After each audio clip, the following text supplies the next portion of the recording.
Bonjour chers frères et sœurs de l'Église de l'île Jésus, nous sommes le vendredi 31 juillet, c'est la capsule numéro 10 dans notre survol de livre de l'Ecclésiaste. Aujourd'hui, j'aimerais souligner 3 leçons. La première concerne le travail.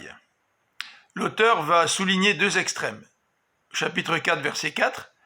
J'ai aussi constaté que tout labeur et que toute habileté que les hommes mettent à leurs œuvres sont motivés par la rivalité des uns envers les autres. Cela aussi est dérisoire, autant courir après le vent.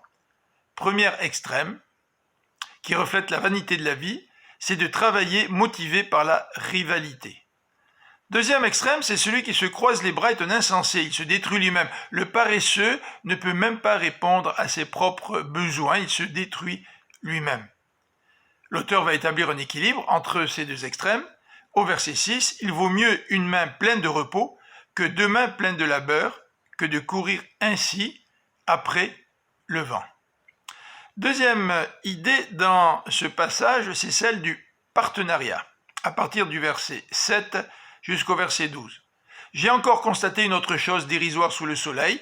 Voilà un homme seul qui n'a personne avec lui, ni fils ni frère, et pourtant il travaille dur sans jamais s'arrêter. Jamais ses yeux ne se rassasient de richesse. Pour qui donc est-ce que je travaille si dur?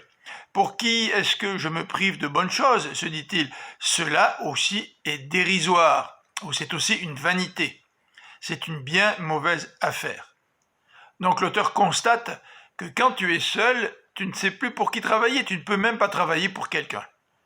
Mais il va souligner plusieurs avantages au partenariat.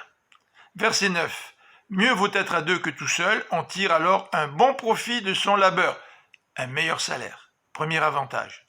Deuxième avantage, et si l'un tombe, l'autre le relève. Mais malheur à celui qui est seul et qui vient à tomber sans avoir personne pour l'aider à se relever. Le partenariat nous permet de recevoir de l'aide aux besoins. De même, si 2 personnes dorment ensemble, elles se tiennent chaud, mais comment celui qui est seul se réchauffera-t-il? Le partenariat nous permet de nous réchauffer les uns les autres. Et finalement, un homme seul est facilement maîtrisé par un adversaire, mais à 2, ils pourront tenir tête à celui-ci. Et il conclut sa réflexion en disant « Une corde faite de 3 cordelettes tressées n'est pas vite rompue. » Quatrième avantage au partenariat, c'est celui de la protection. Maintenant, l'auteur va souligner une autre leçon de vie, c'est celle d'écouter le conseil, ou les conseils. Mieux vaut un jeune homme pauvre mais sage qu'un roi âgé et insensé qui ne sait plus écouter les conseils. Mais que le jeune successeur soit sorti de prison pour accéder au trône, ou encore qu'il soit né pauvre dans le royaume, j'ai constaté que tous les humains qui vivent sous le soleil se rallient à lui lorsqu'il prend la place du roi. Il n'y a pas de fin au cortège de tout ce peuple, de tous ces gens dont il a pris la tête, et pourtant la génération suivante ne se félicitera pas davantage d'avoir un tel roi. Cela encore est dérisoire, autant courir après le vent.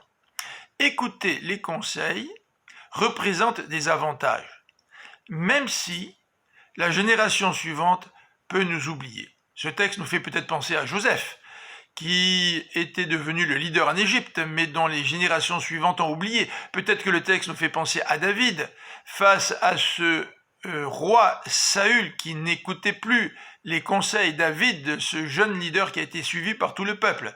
Toujours est-il, l'Ecclésiaste, tout en soulignant certains avantages, souligne aussi les aspects plus négatifs, plus dérisoires de la vie. Nous allons continuer cette réflexion sur le sens de la vie lundi prochain, mais en attendant, je vous invite à écouter la prédication de l'Église de l'île Jésus dimanche matin à 10h en direct sur YouTube, la chaîne de l'île Jésus.